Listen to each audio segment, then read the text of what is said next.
Sylvester Matutina hingga kini belum juga dieksekusi Kejari Jakarta Selatan. Tapi kini ia sudah mendaftarkan permohonan PK ke Pengadilan Negeri Jakarta Selatan dan sidang perdana PK Sylvester akan dimulai 20 Agustus mendatang. Lalu apa sebenarnya yang membuat jaksa seakan tak berani mengeksekusi Sylvester? Siapa orang besar yang melindungi Ketum Solidaritas Merah Putih ini? Kita bahas bersama terlapor kasus dugaan pencemaran nama baik Jokowi Roy Suryo di studio. Ada juga Sekjen Pradi Bersatu Ade Darmawan dan mantan Kabareskrim Polri Susno Duaji melalui sambungan Zoom. Selamat petang semuanya. Petang, Cindy. Ya, petang semuanya, petang Pak Susno. Ke Mas Roy dulu ya, Mas Roy. Teman-teman Anda dari TPUA melaporkan Kajari Jaksel ke Kejagung ya, ke Jamwas dan juga Jambit. Apa alasan akhirnya langkah ini yang diambil? Ya, karena sudah seminggu sejak statement dari Kapus Penkum Jaksa Agung sendiri, Pak Anang, itu yang beliau tadinya mengatakan akan segera hari ini dipanggil gitu ya. Tapi ternyata belum dieksekusi. Bahkan terakhir tadi sesuai dengan statement dari Kompas tadi kan bahwa menunggu dari Kejaksaan Negeri ya. Nah, maka tadi barusan saja kira-kira 2 jam yang lalu ya teman-teman kami ya dari tim advokasi untuk aktivis dan akademisi, ada Bang Ahmad Kosinudin, ada Pak Jahmada Girsang, ada Pak Abdul Ghafur, kemudian juga ada Pak Mulyadi ya sudah menyerahkan 3 surat. Apa? 3 surat itu yang pertama itu ke Jaksa Agung ya Pak ST Burhanuddin langsung. Kemudian ke Jaksa Agung Muda bidang pengawasan, kemudian Jaksa Agung Muda bidang pembinaan. Ya, masing-masing itu tugasnya adalah untuk mengawasi dan juga untuk membina strukturnya agar jangan sampai kejadian seperti Sylvester Matutina ini terjadi. Karena ini berarti kerugian besar terhadap negara. Ya, sudah capek-capek melakukan pengadilan negeri, pengadilan tinggi sampai dengan kasasi dan kasasi itu sudah inkrah ya semenjak 6 tahun yang lalu 2019 ya tepatnya ketika kemudian itu tanggal dikirim ke pengadilan yang pengaju dalam hal Kejaksaan Negeri itu 9 September 2019 itu belum dieksekusi sampai dengan sekarang. Dan yang menarik adalah tadi pemberitaan tadi juga ada rekan Kompas tadi juga di Kejaksaan Agung. Mereka meliput juga, terima kasih. Yang menarik adalah ada statement bahwa menunggu dari PK. Mbak, sesuai dengan undang-undang ya PK atau peninjauan kembali itu tidak menunda eksekusi. Jadi harusnya pada saat mengajukan PK pun itu sudah bisa ditangkap si Sylvester itu. Jangan kemudian menunggu PK nanti hasilnya PK gimana. Enggak, PK itu tidak menunda eksekusi. Jadi eksekusi dulu ya baru kemudian nanti PK. Terserah dia mau PK tanggal 20 Agustus gak ada masalah. Kami gak keberatan dengan PK, kami keberatan dengan dia. Yang penting eksekusi dulu baru PK nabung. Ade. Ini sampai akhirnya Kajari juga dilaporin ke Kejagung. Ini kenapa udah sampai Kejari juga dilaporin ke Kejagung, kenapa nggak ada dorongan agar ya Bung Sylvester nyerahin diri aja deh?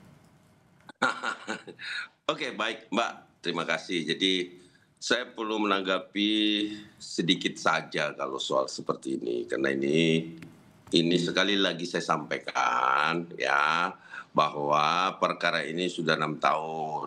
Itu yang pertama. Bahwa kalau kita mengacu pada pasal 84 dan 85 tentang tenggang waktu daluarsa, jelas termaktub di dalamnya ya bahwa ada hal seperti itu ya, dan itu adalah ketentuan yang tidak bisa kita elakkan. Salah ini. Terus kemudian bahwa di dalam pasal 84 itu jelas dikatakan tenggang waktu daluarsa mengenai semua pelanggaran lamanya 2 tahun.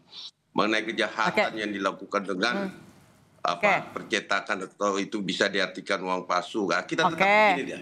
Oke, tahan tadi. Kenapa Mas Roy ngerasa yang disampaikan tadi salah? Satu, berarti ada mensreah, ada niat jahat untuk menunda daluarsa. Ya, satu. Yang kedua, daluarsanya tidak 6 tahun. Masih ada, jadi daluarsa 6 tahun itu plus ada 1/3 waktu daluarsanya. Jadi masih ada 2 tahun lebih gitu loh. Jadi harusnya 8 tahun daluarsanya Mas gitu. Mohon maaf, saya belajar hukum juga Bang Ade, ikut-ikut Anda biar tambah pinter. Ada mensreahnya katanya Bang Ade. Ada niat jahat untuk nunggah daluarsa ini. Gini, perhitungan itu ya sesuai dengan yang dimana pasal 85 Mas Roy. Ya 84, 85 itu juga baca. Tenggang waktu daluarsa mulai berlaku esok harinya setelah putus. Baca sampai jadi selesai kita Mas. Jangan gini. Di pasal 3 juga di pasal 84 dan ada ayat 3 di situ. Bagaimana juga tenggang waktu tidak boleh kurang dari lamanya pemidanaan. Tapi kenapa harus nunggu sampai daluarsa dulu, Bung Ade? Itu ada niat jahat tuh. Kenapa nggak sportif aja? Jadi gini, bukan persoalan masalah bahwa kenapa dibiarkan atau kenapa dibiarkan oleh instansi-instansi yang terkait. Kita juga tidak bisa. Enggak, ada tenggang 20%. Bahwa kemudian, oh yang salah Kejaksaan Agung nih, tidak mengeksekusi. Ya Sylvester tetap yang salah. Gini loh. Dia nggak patuh dia. Terus kemudian kalau kita berbicara, gini Mas Roy, saya ngomong dulu. Jadi Ya. ini kita berbicara hukum, kita kembali pada pasal 8485. Kita tidak berhak menghitung apa hitung-hitungannya di situ. Nah, yang jelas yang kita tahu adalah sepertiga itu bahasa dari KUHP di pasal 85. Sebentar. Nah, terus kemudian kalau kita beracuan bahwa ini sudah dolasa dan itu dibiarkan, kenapa bukan ada pembiaran di sini? Karena kalau ada perdamaian ya. Nggak ada perdamaian. Ada perdamaian yang dilakukan setelah putusan. Nggak boleh. Ya, rentang waktunya begini, saya ceritakan. Oke, tapi Bung Ade. Tapi tidak menunda. Perdamaian setelah putusan juga nunda inkrahnya, Bang. Betul sekali. PK pun tetap tidak. Iya, harus dilaksanakan, Bang. Betul, tidak menunda eksekusi. Betul. Ya. Namun itu tidak menunda dari eksekusi, tapi Pak Susno, kalau Anda melihatnya ini sampai 6 tahun, Pak Sylvester belum juga dieksekusi. Saya jawab, biar.